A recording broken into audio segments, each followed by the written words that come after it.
Welcome to Capture the Reps podcast, the podcast for fitness creatives by fitness creatives. Each episode, we will dive into techniques, strategies, and behind-the-scenes stories to help fast-track your career.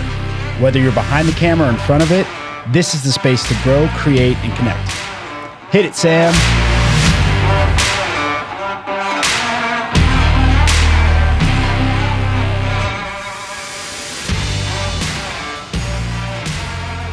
Welcome to Capture the Reps podcast. I'm here today with Colton. What's up? Thanks for having me. From Hardcopy Media. He was nice enough to bring his hat. He probably won't let me have that, but it's fine. You can have that one. Why? Because it's all beaten up? Like you got it? That's actually the style. It's a distressed dad cap. So yeah, somebody had to like mess it up on purpose to make it look like. So when you say distressed, like is there a non-stressed one? I would assume so, yes. I didn't order them though. I ordered the distressed version. Why do you want to add more? Well, because I figured it was going to get beaten up anyway, so I might as well like just have it start looking beaten up. Sure. Today we're going to be talking about how to shoot as though you're filming to edit, I believe is the phrase, right? Would you say? Yeah, I would say so. Like shooting, trendy phrase would be like shooting with purpose or something like that. But like seriously, just like shooting so your editor or yourself doesn't hate yourself later. Right. So we're going to dive into a few different concepts, and Colton's had a ton of experience with this. We've actually filmed together at Wadapalooza, which... That was only like 5 terabytes worth of footage. So much footage. But the good thing about that was it was cool, like working alongside you and see how you work. And then, you know, whenever I was looking at stuff, it's like you pick up like little things about how you film and how I filmed and how we can mesh that together. And it was funny because a lot of the times I've noticed that a lot of the stuff that I filmed was like the same way that you filmed it, just in like a slightly different way or take on it. Yeah, so that was actually the first big gig that you and I like worked together. Yeah. And so yeah, I was like, do you want to come to Wadapalooza? I was like, yeah, sure. I booked a ticket to Miami, figured out a hotel room. I was like, yeah, I'll come do it. And yeah, we basically tried to shoot like in an L formation at like every event. So you were always straight on because you were the media pass. They wouldn't give me one. They gave me an approved lens band that I still have and still throw on whenever I go to events now. He also was wearing a floppy hat, and it rained one day. And while it rained, he refused to move undercover. So you just saw a guy with a camera with a floppy hat pouring down rain, just looking so sad, all by himself. There was no one else in the stands. Nobody else in the stands. I had my camera all bagged up.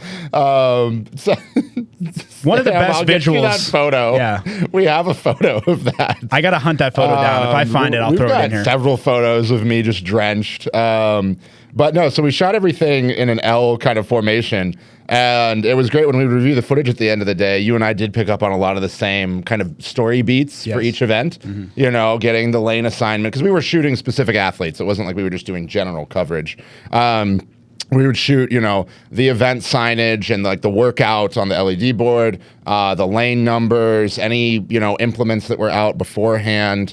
Then we would get, you know, kind of wide shots of all the movements. We'd get medium shots of all the movements. We'd get like super tight detail shots as well, you know, hands grabbing things. Touch on why you're doing that. So whenever you arrive to a venue or let's say like if you want to go outside of a competition like a gym or something like that, that idea of shooting to edit. So do you have like a predetermined shot list and then you're literally just trying to get those shots and progress through? Like talk me through that idea. Yeah, so it's actually funny you ask because this is really second nature now, and it's something that I think probably you and I take for granted, but it is something that comes with experience and having known what your final deliverable is going to be like. So, you know, just tell the story of any space. You need to give a sense of place. Okay, so you got to have some establishing shots. What are establishing shots? Wide, medium, close up of, you know, the building or the gym or the, you know, the signage for the event, whatever it is. You got to give a sense of place. So you got to have those shots first. If there's a crowd, you know, getting some crowd shots, something like that, that kind of sets the scene for everyone before you get into the nitty gritty of, you know, the workout, the story, what's going on What there. determines, or like, what is that process in selecting those establishing shots? So I would say it does come down to like walking the space first and like, what are my eyes drawn to? Because like usually, especially if you're at a comp, like somebody spent a lot of money designing signage and laying out things and, you know, branding the event and their sponsors, you know, like there's all that stuff to consider as well. And those people all paid money to have that stuff happen. So usually you want to capture it. But it's usually like, what do I notice first? Like just being there, you know, as an observer, as someone that's there, because you want to try and replicate the feel of that in your video. You want people to feel like they were there. So first I'll walk through whatever it is, and then, you know, come back and be like, okay, well, when I walked through, I noted this, this, and this, and it could be, you know, the big hero sign out front, or the, you know, the gym sign above the gym, whatever, and then it could be, okay, now sense of place, like, is the, you know, is there a really great shot of the competition floor that kind of sets the stage, or is like the gym just like super cool and laid out, or is it just bustling and there's just activity everywhere, like whatever that next shot is. And then, you know, thinking about your edit, you always need contrast. So, you know, contrast comes in a lot of different forms in terms of editing. But when you're talking about shot selection, you need different shot sizes. And so what I mean by that is you can't shoot everything on a 24 mil unless you're like running up and down to get really close to your subject and then coming back. Like you need shots that are close-ups. Medium shots, wide shots, ultra wide shots. Like you need to be able to cut between those different shot sizes.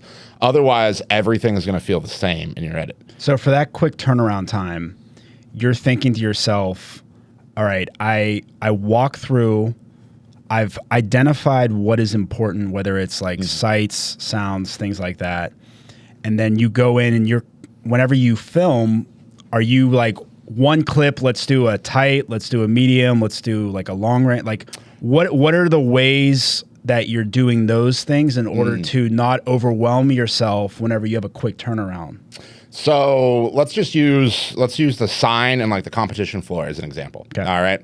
So assuming that there's a big branded sign, okay, I would shoot a big wide shot of it. Whatever the widest lens I've got, you know, about head level or chest level, something that makes it feel like you're right there, you know, looking at the sign. Yep. I would also probably go off angle and shoot a close-up of the sign or a pan to the sign, something to give me two options there. Okay. Because you never want to be shoehorned later, right. But you also don't want to be drowning in footage. Yeah, have that flexibility. Yeah, knowing like, okay, maybe I actually want to go to a really wide shot next, and, you know, maybe that's, you know, better to use a close-up on the sign. Sure. So it's also why I love zoom lenses. That's a separate discussion. But then inside, you know, I would want to shoot a big, wide establishing shot of the competition floor, assuming it's laid out really nicely, and it's, you know, prepped and there's barbells out, and you know, it's got that sexy look to it. Right. But then also I would shoot close-ups of, you know, the depth of all the bars laid out, or the rig, or, you know, ropes, whatever the implements are that are out, dumbbells, kettlebells.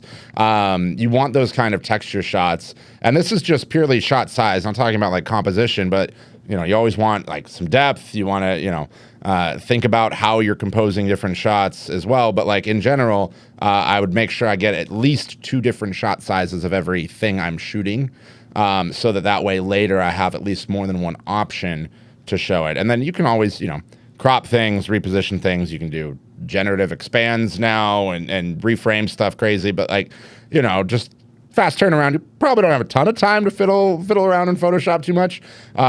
So shooting at least 2 different shot size options for all of those details will make your edit a lot easier later, giving you those options. So you've established the scene, you've established the gym or the competition itself. Now let's take the next step, where it's like the workout or the main action that's happening. What is your strategy going into either a workout or let's say a workout, because that's probably what's going to resonate most with people that are listening to this right now. Like, what's your strategy going into that workout? So, assuming I'm covering just one athlete or 1 or 2 athletes, and not like the workout itself. Let's say you are hired specifically. A brand wants you to show up and cover this athlete. Or an athlete hires you directly. Gotcha. Yes. All right. So in that case, then, you know, a couple of must-haves for me would be, you always got to get them taking the comp floor. Okay, it's like that build up in like a dubstep song or something. You got to have like all your scene setting and your edit, all your preamble is all that suspense, and then the beat drops, and then that's when the action starts. So you got to get them taking the floor, maybe a quick chat with their judge, like if they got family in the stands or whatever. Get some of those elements beforehand. Again, sometimes you're reacting to like whatever shots you can get, but like. Again, general rule, close, medium, wide. Right. We'll help you out later. And then once the action starts, I try to get, again, each movement, assuming it's a multi-movement workout, probably from 3 different angles and 3 different shot sizes again. Mainly, I would get, a full movement of each one because you got to have the full body reps. And then you got to get some detail shots, some close-ups, some of the moving with the, We all love following a barbell with the camera. It makes for some great edit points later, especially, you can go up on the barbell for a couple of moves, and then when you're coming down next, you're coming down on, their toes coming down from toes to bar or something. Like you can do all of that just with some simple camera movement and some clever editing later. But that comes again with shooting the whole movement, shooting pieces of the movement close up, and then being able to edit between them later. But you want to try and get, I'd say, at least 3 reps per shot. Kind of like if you shoot a lot of weddings, like the general rule of thumb for shooting weddings is like no shot should be under 10 seconds. Right. Okay. Right. So like when you're shooting fitness, like no exercise group, I guess, should be like under 3 reps in my opinion. Okay. One, because if you are doing any camera moves with the movement, you're probably not going to find the rhythm matching the rhythm of the athlete until you get a couple of reps in. But then also like maybe one of the reps is ugly. Maybe one's a no rep. You don't know. It's a comp. Like anything could happen. So you want to make sure you get some good quality reps in there captured, but it'll also give you various editing points throughout the range of motion. Range of motion. We know this might be seen by people that speak French, if that's where you're going with that. Motion French? I don't know. It sounded French. Sorry to all of our French listeners if you don't speak French. No, that was going to be my next question, and I'm glad you hit on the 10-second rule. A follow-up to that, so you have the 10-second rule. With each movement, is there like a certain like, hey, this is one, I'm going to stay with this clip. Like I hit record and I'm not going to take off until I am done with that movement or something like that to organize yourself so you're not coming back with like 10,000 clips that you then have to like, go through whenever you're in the edit. Is there like a method you have for that? Like, hey, I'm only going to have like 10 clips during this workout and the first clip's going to be the first movement, like, et cetera. Yeah. So I don't really think of it in terms of shots or clips necessarily during the workout. I would think of it more so in coverage of each movement. So like, I guess this would naturally lead to a certain number, but I never think of the number. I just think of the coverage. So if I've shot, I'm going to stick with my toes to bar and thrusters example. If I shot toes to bar, I would get a couple of just, the athlete doing toes to bar. That's just a nice wide shot. Maybe if I'm allowed to move or, all the other factors that go into shooting a competition. Maybe some movement on my end to add to the shot. Then I would probably punch in a bit and, track their toes and things to give myself some edit points. And assuming I've got like, say my 400 mil, I might go for like right on the bar, maybe at like a 90-degree angle, seeing the toes and the hands come together. And then I would call that good. I'm like, cool, I've got 3 different types of shots showing them doing toes to bar, moving on. And then thrusters would be kind of the same thing. I'd shoot, again, a wide shot, them, running up to the bar, grabbing the bar, squat cleaning that first one, whatever it is. And then, after a couple of reps there, punch in, track the bar, gives me, again, some cool edit points there that I could use to, edit on motion. And then I would probably punch in even more, again, on that like 400 mil and see if I can get like their hands grabbing the bar or like the bar dropping on their last rep and their feet coming out, like those little moments. And again, I would then call that good. So I'm always looking for those kind of 3 to 4 different angles, shots, and motion moments that then I can take later and edit together to make something, really nice. Now, if you're shooting like full coverage broadcast documentary stuff, like that's very different. We're talking like social media stuff. Like you're here to make something sexy, fast, flashy, exciting. Like you're making a 90-second action movie, basically. Is there any parameters you set? Like, do you have like a self check of like, oh, I think I'm overshooting this, or like, do you have any type of like, so like, how do you identify that while you're in the moment so that you don't have that happen? Oh, that's such a good question. So, thank you. Good question. It's guys, Chris is right there. Say something, Chris. I hate him. So again, it's I wouldn't say it's like a mechanism that kicks off, but there's again, having done this long enough now where like if I am looking at the camera and I have a moment of deja vu, I'm like, wait, didn't I just shoot this?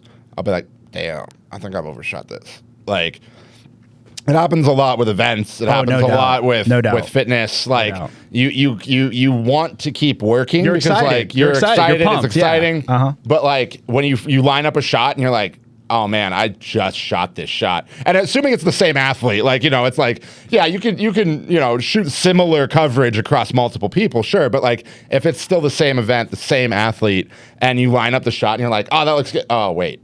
Like that's the sign where you're like, so I shot that already. We're good. That illustrated in real time is whenever you have an athlete that's progressing down the floor, and let's say you're in a competition style, you're in a tight media pit, and you have someone that just came off the bar and like their progression maybe is like what it was at the CrossFit Games, like a burpee box jump over, and like you get those initial shots, but then they have like 30 more they're going to be doing, so it's like, all right, maybe instead of get that initial shot because it transitioned, but like instead of me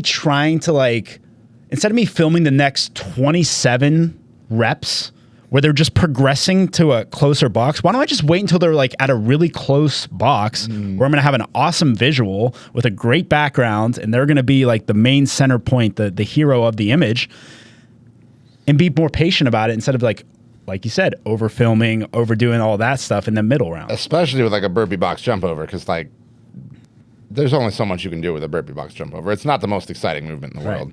Right. But that's actually a good point for if you ever do have a second shooter or a second camera. Floor progressions look great from overhead or from high angles. So if you can have either yourself relocate to up in the stands real quick, which I know is problematic at a lot of venues, or if you have a second shooter or you're part of a team or whatever, having someone that can get like those wide shots from the stands, because then you can jump cut the progression. You can edit that back and forth and show them close up, and then we cut back to the wide and they're now a box closer. Like there's ways to then still show the progress and make it exciting. Yeah. But you can't always do that from one location. Well, I look at like. And I mean, there's probably a ton of training groups, but I look at CrossFit Mayhem and like their media team. Mm-hmm. They usually have like 4 people on location. There's usually one that's like on the sideline or in the media pit, excuse me. And then there's going to be one that's like kind of up in the stands, and they're pulling that wide, like you said, that competition. I actually had the ability at the CrossFit Games. I was in that predicament of humble brag. I was in that predicament of, do I want to stay in the media pit and try to shoot down the lane through people, or do I want to consider an alternative shot where it's unobstructed? So I went up into the stands, and to your point, that idea of progressing through the lane. So it was like a run and a snatch workout. And they would run down the lane, run back, snatch, run. Like it was just like a constant. It was like shuttle run snatches. Yeah. It was really cool because you get a wider shot. You see where everyone's like at. Yeah. And then I can make the adjustment of punching into that leader or that main person that I've identified that could possibly win that. So that idea. So that comes back to like the storytelling of the scene too. Yeah. So like we've talked a lot about shot selection and shooting for the edit, but like, not to sound cliche, like it does all still come back to story. You can make a cool, sexy sizzle reel for someone, and that could be great, and that could be exactly what the brand that hired you wants, or the athlete that hired you wants. But like, there is still a greater story to be told there, and usually in competition, it's really straightforward. It's what place did they come in? Yeah. How did they do against the field? Yeah. And sometimes the only way to help tell that story is to show the whole field, which can be problematic, again, if you're a solo shooter, or if you're just running around like a chicken with your head cut off, like trying to grab a bunch of different shots. you might not make it up to the top of the stands to see the whole thing. So you don't have time. You got to think about ways to, if you're down on the ground, like try to get maybe down the side of the lane if it's a progression style workout or a running style workout, and show people running back and forth or progressing against each other. Show that push and pull. Yeah. Just little shots like that go a long way for how we comprehend that story later, and it makes it more exciting. Like having stakes that are visible in your edit makes whatever action you're focused in on feel more exciting because it's measured against something. Right. It's not just like happening in its own bubble. Yeah. So no, I think that, obviously not everybody has the luxury of a team or having a second shooter on location, but if you can, like those types of discussions, especially if you know the workouts ahead of time, are key to make sure that you get a good story out of your edit too, not just cool shots. Yeah, and I don't want to belabor the point because in a previous episode with Chris, like we talked about moving around and like getting all that kind of stuff. So that stuff's very important. I want to transition now because I think we've crush that part of like the actual filming. But now once you're done with filming, obviously there's two different scenarios. One scenario is you're handing it off to another editor, whether they be on site or remote, or you're handling it yourself. So I first want to hit on the idea of you're handing it off. Okay. So you come back with your SD cards, you're offloading footage. What are you providing that editor? Is it a file structure? Is it a, like a Word document? Hey, here's what happened. What are you providing that person in order to ensure that quick turnaround time? So if I'm handing it off to an editor, one, I probably would never bring an editor I've never worked with before. Okay. So there's got to be some sort of working relationship there already. They got to kind of understand how I shoot, what I shoot. And we've already probably had a pre-production call and they kind of know what we're expecting. So with that though, I would send off essentially a brief that is just a list of the deliverables. So let's say it's an LSKD reel and you shot a bunch of different LSKD athletes. That's one deliverable. So, hey, I need a reel centered on these athletes. The focus point should be on the branding of all the LSKD merch that they're wearing. And then it should still progress like a normal story. We should have a little build up, action, and we should have a happy conclusion of some kind. A team crossing the finish line, or somebody winning an event, something that speaks to the pedigree of the brand that you're representing. Okay, and then let's say I have some athletes then that I need to do like individual event reels. Sure. So then it would be okay, cool. Now here's I'd probably screenshot the athlete heads and be like, hey, I need this person, okay, and I need these 4 events, and I need reels for these, and then I need this person, and I need these 4 events, and like the way I shoot, like the editor's not gonna not know who those people are, right? Like I'm never gonna have their faces obscured or anything. Sure. So like you're gonna, well, I would in close-ups and stuff, but like that would be like a shot in the middle of 5 other shots with that athlete. So. And then I would have, the list of those deliverables. I'm usually not overly picky on music selection and things. I'd probably just give some general guidelines, and then they would be off to the races. I'd get them, essentially the brief, the footage, and a timeline. Is there any type of labeling you're doing, like color coordination or throwing things in the folders or anything like that for them? If I'm setting up the Premiere project, then I would probably color code or group things. Okay. Or sometimes what I'll do to help speed up things for my editor, because I have a few applications that I like to use to help sync things up. Let's say I was working with a second shooter, and maybe we had the benefit of a timecode sync. I would then provide them with that file pre-timecode sync between our 2 cameras. Or let's say it was like event coverage where we didn't have a timecode system, but we did have like mics. I have another app, Syncalia, great app, that will almost always sync up multiple cameras using the audio, the metadata, all this stuff. And then I'll provide them with a pre-synced sequence so that way, if we do have multiple cameras, they at least are getting everything in sync in one event. And then they can go through and cut each event up into its own separate selects and things. But sometimes I'll do that. Sometimes I don't. It does depend on how fast I need the editor to move, and also, frankly, what the budget is, because project setup can take time. Sure. And so if I need to save a little bit of budget in the edit, I might take some of those initial steps for them, both to save budget and to save time, because I shot the footage. Exactly. I know where everything is. Exactly I can organize it really fast. Exactly. Whereas they're seeing it for the first time. Yeah. When it comes to on-site editors, Yes. like let's say you're fortunate enough, first off, to be working with an on-site editor. Typically not the case. Very rarely does that happen. Typically Almost nobody has budget for that. Yeah. You mean it's you? Yeah, you if are the on-site editor. Chris is 100% right. The budget is the budget me. is you, and they need it. They need it. Surprise! 10 minutes after the event. No, so if you're fortunate enough to be working with an on-site editor, what I would make sure that they're doing is watching whatever live broadcast is going on, if there is one. Okay.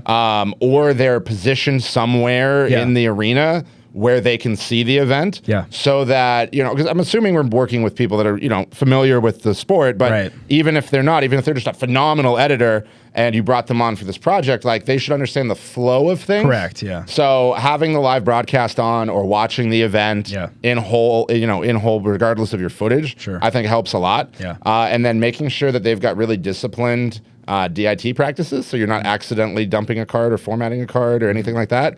Get a little red electrical tape, have a bucket, have like one little SD card case that like if the card is in this case, it means it's not safe.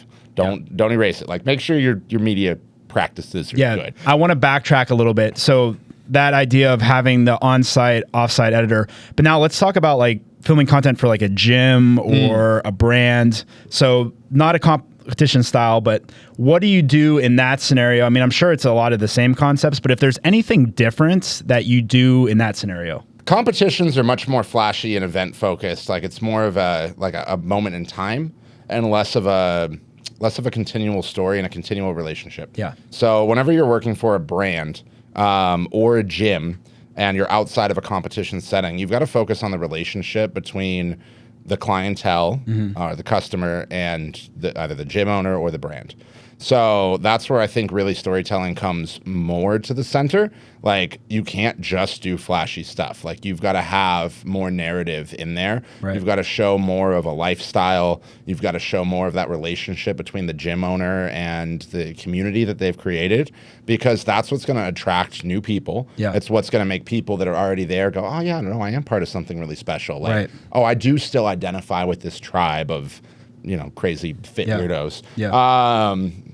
It's kind of a cult. It's not really a cult, but it's fine. Brands are trying to build a community. They're trying to build a loyal customer base. Absolutely. They want you to identify with their messaging. Yes. It's part of the reason why, again, shout out LSKD. Yes. 1% better every day, baby. I love the messaging. First time I ever saw them at an event, I was like, done. Now every time I'm at a CrossFit event, I go to the LSKD booth and buy some stuff. Yes. So, again, it's you got to have their messaging tied into the storytelling and the visuals that you're showing. And that's the same for a gym. You got to make sure that gym and the community that they've built is represented well in what you're shooting. What then happens on the editing? Are you still labeling things the same way? Are you still sending them photos of like the key identifying people, or like how does it differentiate between that and the competition? I mean, every brief's a little different. Again, it depends on what I've been hired to do. All comes back to the pre-production. Yeah, it all comes back to like, what is the goal? Okay. And that's true across any video in any business, anywhere. If you're hired to make a video, you need to know what the goal of the video is. Right. Especially if like you want to get hired again, because if there's no goal and you just make something cool, like, yeah, cool, you got something that's neat.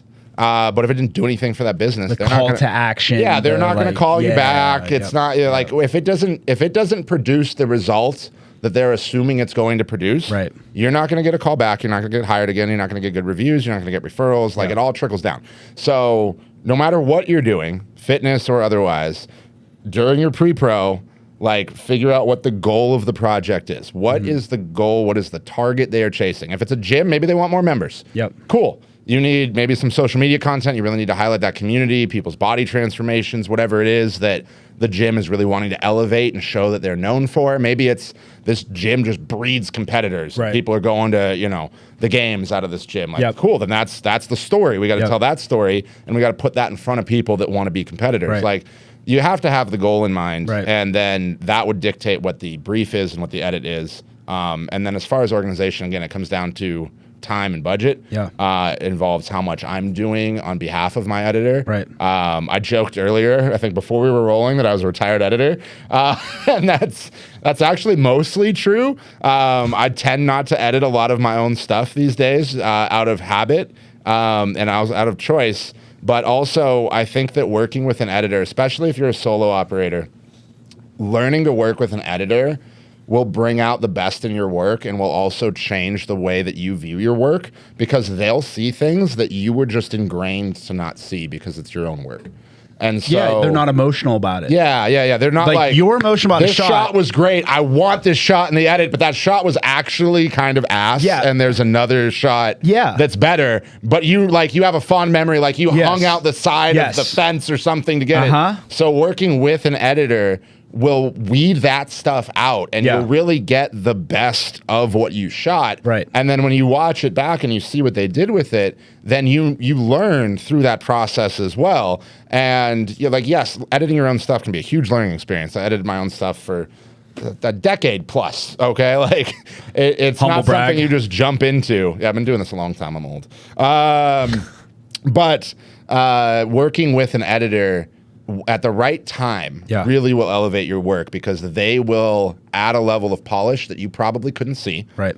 And they'll see things that you didn't see. Yeah. And then that makes you both better. Like, I get feedback from my editors all the time on ways we could do things better that I hadn't even thought about on the day, because I could only see the thing one way. Yeah. So it's a really hugely good point. beneficial. So you're not hiring anybody else. This is your footage. It's going to be great. This is a safe space, buddy. It's okay. What are your next steps? So I've done a lot of same day, same week turnaround stuff. Humble brag. I used to do a lot of coaching experiences, which would be like filming a multi-day CrossFit comp and then having to deliver like an 8-minute documentary at the end of those 3 days. Got you. While you're also the only person filming everything. Got it. Okay. So I just didn't sleep for like a week at a time. Naturally. So no, if you are your own editor and if you have a fast turn, first off, be prepared not to sleep. Whatever your stimulant of choice is, please. Great. So we're encouraging people. I said caffeine is a stimulant. Is that a bridge too far? It's a slight bridge too far. Again, I shouldn't have prefaced you with saying this was a safe space to then put your guard down and deliver such a phrase. So I used to do a lot of coaching experiences that would be like shooting a CrossFit comp for 3 days and then delivering like an 8 to 20 minute documentary at the end of those 3 days. Yeah. While you also just shoot everything. So I've done a lot of, you had to shoot it, you had to turn it, and you were your editor. Right. So besides a ton of caffeine, knowing what you shot and the order you shot it in, and like thinking about your edit while you're shooting is paramount. Yes. Like, I would go into these events knowing, okay, I know I'm going to want these shots from the welcome, portion. I'm going to want these shots from the big physical trial. I'm going to want these shots from, this was coaching, so journaling session on the top of a mountain. I knew I wanted these shots, and then I knew what audio was going to be captured throughout as well, roughly. Like, obviously, it was very improvisational on the coach's behalf, so I would capture different things, but like that stuff would always change a little bit, but more or less I knew like I need to have my audio rolling here and here, because there's going to be some soundbite in there I can use later to help kickstart this. Right. And then knowing that those shots I could go in, and because it's all fresh and you're editing it so quickly, when you're going through your shots, you're like, okay, I know I shot that here. I know I shot this here. Like, it's honestly just remembering what you shot. Are you pulling out your notes app? Are you taking like little notes for yourself? Oh, hell no. It's all up here. All up there? Okay. It's all up here. Not if it's like same day or same like weekend turnaround stuff. No, it's all up here. I'm going through, I'm making my selects. And that's the same with multiple athletes. It doesn't necessarily matter? No, it doesn't matter. Got it. It would be the same, because you don't have time to sit down and go through notes and stuff. Like, your notes are the edit. So, like, you just got to keep in mind what you shot, when you shot it, and what you liked. And the first thing I do when I sit down to edit my own stuff is, okay, I remember liking this, this, and this. Where are those things I liked? And I'll start there. Got it. So, okay. Obviously, appreciate the time. Yeah. I mean, I feel like we covered a bunch. I know. I was going to say, I know this isn't about gear, but I do have some strong bonus tips. So if you're a solo op and you're doing big events, whether it's fitness, corporate, whatever, dear God, don't just have a 24-70. Okay, like don't have a 24-70. Don't even have a 70-200. I think genuinely get like a 100-400, get a 50-400, get something with an asinine range. Okay, the close-ups that you can get and the freedom that it will give you to move around, like we were talking about earlier, where you need to get a wide shot up in the stands, but then like you need to get a tight shot too. Like having a robust, trustworthy, really long zoom, I think is a must if you're going to like seriously do events. The 24-70 is a great lens, but I think that honestly, my favorite lens for event stuff is a 50-400.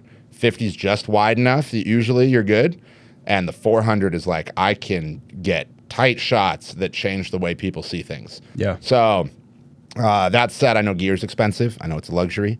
I know don't just go run up a credit card. Okay.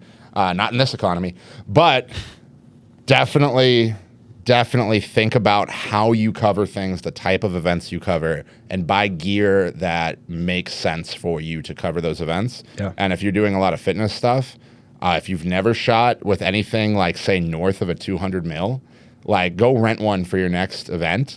Always a safe bet too. If you're not sure if you want to buy something, rent it. I know it seems like, oh, but I'm sinking $300 into this, but yeah, you could be spending $2,000 on the lens. Correct. So it's still cheaper. I'm glad you hit on that because it gives us a different perspective, because before we talked with Jake about the idea of like what equipment you would need in that scenario, and he gave us 24-70, 70-200, you're golden for competitions. Now that's also thinking about, well, do I have multiple cameras? One camera is a 24-70, the other camera is a 70-200. But if you're in your scenario where it's like, I have one camera, then that's where those zoom lenses and all that big can zoom be ranges. it can be a huge benefit. This is and I think that some people think that everything's got to be like f2, f2.8. Yeah, definitely not. It does not. Definitely not. If you punch into 400 mil and you have f2.8, your focus, as I knock over the mic, is going to be like He's getting this really thin. animated. He's getting animated. You're going to get like somebody's eyelashes, but not their eye in focus. Like, don't be afraid of quote unquote slower lenses at that focal length, especially if you're shooting like daytime or like high key situation comps. Like you don't need f2. Yep. Like don't pay for that unless you need it. If you're doing stuff at night and you need extra light in your lens or whatever it is. If you're a photographer versus a videographer too, big difference. Yep. But I'm telling you, if you've never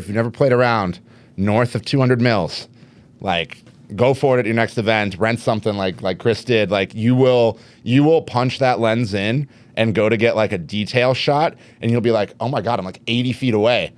This hand looks great. And like, you will just like, trust me, you will be jazzed up. You'll be like, I can get this fly's wings look phenomenal. You'll be like, I can get detail shots I didn't think I could get, without like running up there and getting close to the bar. Yeah.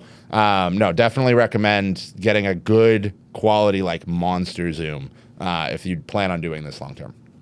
I think that's a great one to end on. Dope. Agreed. Appreciate your time. Thanks for having me, man. This is so much fun. Fun fact for everyone that's still listening right now, if you still are. Damn, put everybody to sleep. Colton operates out of this studio as well, and his company is Hardcopy Media right here, if you want to check him out. And my podcast looks just like this with one or two changes. Two changes. There's a big logo behind here, and then that light that I absolutely hate that he loves is also here. We don't have to talk about that right now. We don't have enough time. You ruined me, sir. We'll catch you next week. Until next week.